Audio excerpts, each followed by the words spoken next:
Umaandar siya pero wala.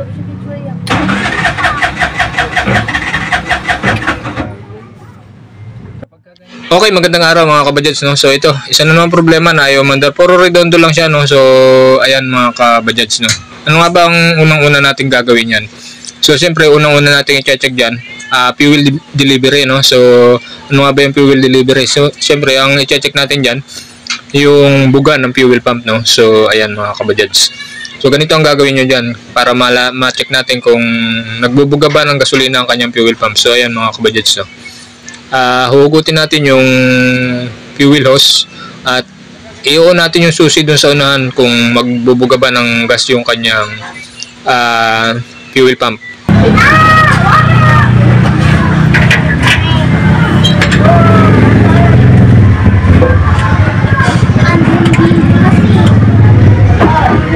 On? Okay man. So wala naglalabas na gasolina, no? Sige, patay mo nga. On.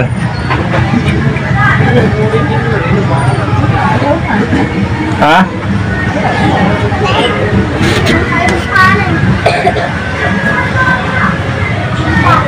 Ayan, hindi nagbubuga ng gasolina. Okay yan mga kabadyats, no? So kapag nag-on ng susi dun sa unahan, hindi nagbubuga ng gasolina yung kanyang fuel pump. So ibig sabihin hindi gumagana ang fuel pump, no? So ano nga ba ang dapat natin gawin dyan?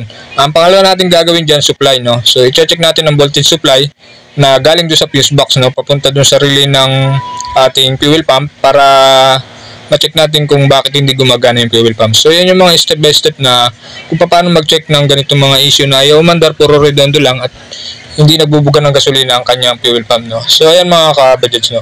Doon tayo pupunta sa unahan at i-check natin yung voltage supply ng ating fuse box. So ayan mga kabadyats. Ayan yung mga dapat nating tandaan, lalo-lalo na kapag tayo ay natirikan sa daan at ganito ang problema na ayaw magbuga ng gas ng fuel pump. So ano nga ba yung mga dapat nating i-check, no? So ayan mga kabadyats. Okay, ito yung unit na to nga pala natirikan doon sa parte ng Los Baños, no? So ang kwento ni customer, pinatingnan niya na doon sa Los Baños sa mekaniko. So ayan mga kabadyats, at ang hatol sa kanya palitan ng bagong fuel pump. So buti na lang hindi nakabili ng bagong fuel pump si customer at kinagano niyang ipahila dito sa atin sa Kalamban, no? Para ma-check natin. Ayan mga kabadyats, check natin kung ano nga ba yung naging problema nito mga kabadyats. Kapag ganito ang problema mga kabadyats, no, huwag kayong mabahala. So ituturo ko sa inyo kung paano mag-trouble ng mga ganito, no. Kapag ganun hindi nagbubuga ng gasolina ang inyong fuel pump, so unang-una nyo i-check dito fuse o kaya naman yung kanya mga wire, no. So i-check nyo dito sa fuse box sa unahan at i-check nyo ang mga voltage. So ang kailangan nyo i-check dito ay yung kanyang voltage supply nung ating fuel pump relay, no. So dito yan sa fuse box. Lagi kayong magko-consider dito sa fuse box, no. So diyan lang nagsisimula ang ganitong problema mga kabadyats, no, dito sa fuse box lagi. So yan yung uunahin nyo, yan yung pinaka-minor na gagawin nyo para ma-trouble nyo yung unit, no. So mas mainam talaga na meron kayong baong tester, no, test light yan. So ayan mga kabadyats, hanapin natin dito yung supply ng ating fuel pump relay. Ang kulay nga pala ng wire ng ating fuel pump relay ay kulay brown na solid, no. So ayan yung ating i-check ng voltage, no. So ayan mga kabadyats, check ko muna yung power supply ng ating accessory wire para ma-check natin kung meron niya. So ayan, check ko yung brown wire, so walang supply, pero doon sa accessory wire meron, no. So ayan yung problema.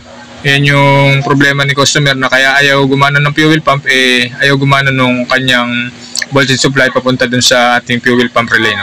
So check natin ang fuse. So ayan mga kabadyats, hugutin natin yung fuse ng ating fuel pump relay. So ayan, goods naman yung fuse. So wala namang problema sa fuse at hindi putol, no? Check natin ang voltage dito. So yan yung mga uunahin yung gagawin kapag ganito nangyari sa inyong unit. Uunahin nyo yung fuse at saka yung kanyang supply kung meron ba, no? Para magkaroon kayo ng idea kung paano i-trouble yung mga ganitong issue, no. So ayan mga kabadyats, no, walang supply kahit doon sa fuse box walang supply. So ayan yung sinusuksukan ng fuse walang supply, no. So yan yung problema ni customer kaya ayaw umandar ng unit at puro redondo lang. Walang supply voltage dun sa papunta sa ating fuel pump relay, no? So kaya ayaw gumana ng ating fuel pump at ayaw magbuga ng gasolina. Okay yan mga budgets, dahil nga walang supply yung supply voltage dun sa papunta sa ating fuel pump relay, so tinanggal na natin itong fuse box at i-check natin dito sa likod kung bakit walang supply, no? So ayan, tinetest ko isa-isa pero wala talagang supply na ibinabato yung ating accessory wire na magbibigay ng voltage supply papunta dun sa ating fuel pump relay, no? So ayan mga kabadgets, ang gagawin natin dito napansin ko na na-repair na, no? So medyo hindi lang maganda ang pagkaka-repair at malamang sa malamang ng mga corrosion na ang wire nito. So ito yung ating i-repair at mamaya pagkatapos nating i-repair titingnan natin kung mapapandar na natin yung unit, no? So kailangan lang natin magkaroon ng voltage supply, yung brown wire na solid, no, yung papunta dun sa ating fuel pump relay, no, para gumana yung ating fuel pump. So ayan mga kapatid, yan yung ating mga simpleng idea kapag ganito ang nangyayari sa inyong unit, para matirikan man kayo sa daan, hindi kayo magpapahatak sa kung saan man, dahil yung mga ganitong trouble napaka basic lang kung alam nyo kung ano ang dapat gawin, no? So ayan mga kabadgets, no, so tinetest ko, so ayan nagkaroon na ng supply, tapos yung kabila ayan nagkaroon na rin ng supply. So ibig sabihin yan, mapapandar na natin tong unit, no, gagana ang fuel pump nito mga kabadgets. Wala. Yo, meron na. Meron. Oh. Okay yan mga kabadgets, no, nung nagalaw natin doon sa may part ng fuse box nagkaroon na ng supply yung kanyang fuel pump, no, gumana na yung fuel pump at nagbuga na ng gasolina.